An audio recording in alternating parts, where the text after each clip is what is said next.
Welcome back to Math Solver 1117. If you are taking pre-calculus or college algebra right now, your next midterm will definitely have a function that looks like a fraction, and the question will ask you to find all the vertical asymptotes and holes.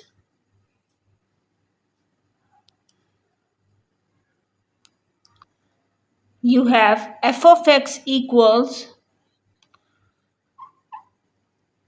x square minus x minus 6 and divided by x square minus 9. Look at this rational function. The teacher asks for two things.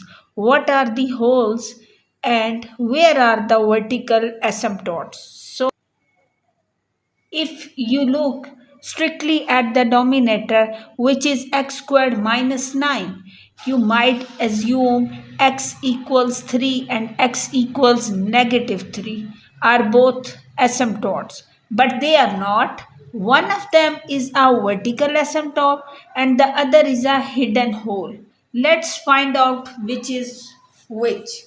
So, rule number 1 for rational function is how you will solve this.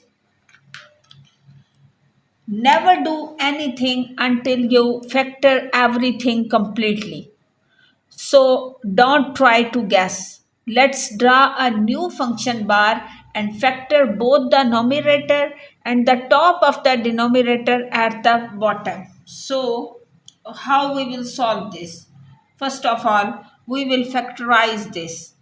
We will factorize this as, look at the top first. You see x squared minus x minus 6. We need two numbers that multiply to give a negative 6 and add together to give us negative 1. Think about it. Those numbers are negative 3 and positive 2. The top factors perfectly into x minus 3 times x plus 2. So how we will write this? We will write f of x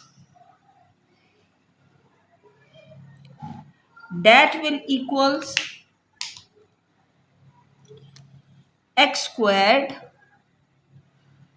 and minus 3x plus 2 of x minus 6, and in the denominator we have x square minus 9.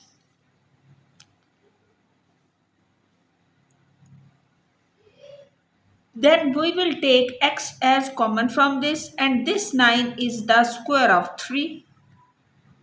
Then we have x as common from this, so remaining will be x minus 3, and plus 2 is common from this and remaining is x minus 3. Then in the denominator we have two values, x minus 3 and the x plus 3. And in the top we have two factors that are f of x equals x minus 3 and the x plus 2. And in the denominator we have x minus 3 and the x plus 3. Now x minus 3 and the x minus 3 both are cancelled out, and we have only the value of f of x that will become equals x plus 2 divided by x plus 3. Now here is the golden rule that you need to write down in your notebook right now. Any terms that cancel out from the top and the bottom create a hole in the graph. That is what we call a removable discontinuity.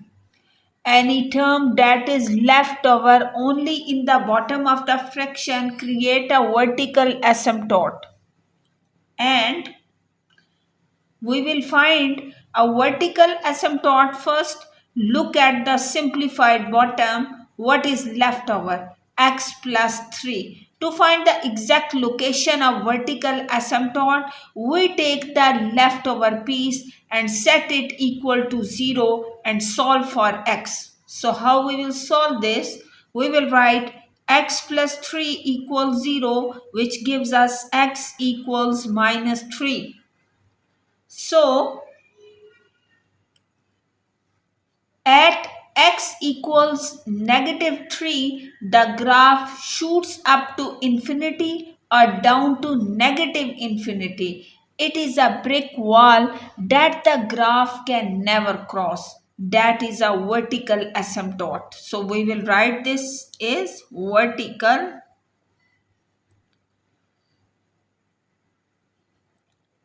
asymptote.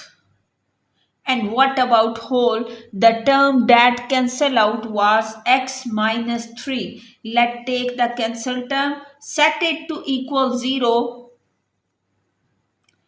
and you can see solve for x. So x minus 3 equals 0, which means x get equal 3. So this means there is a hole at x value. But on an exam or quiz, if you have just write x equal 3, your teacher will deduce the points. A hole is a specific point on graph. It has an x value and a y value.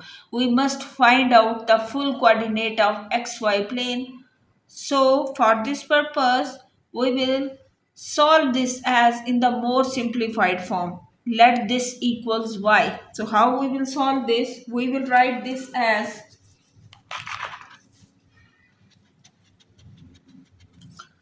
y equals x plus 2 by x plus 3, then add x equals 3.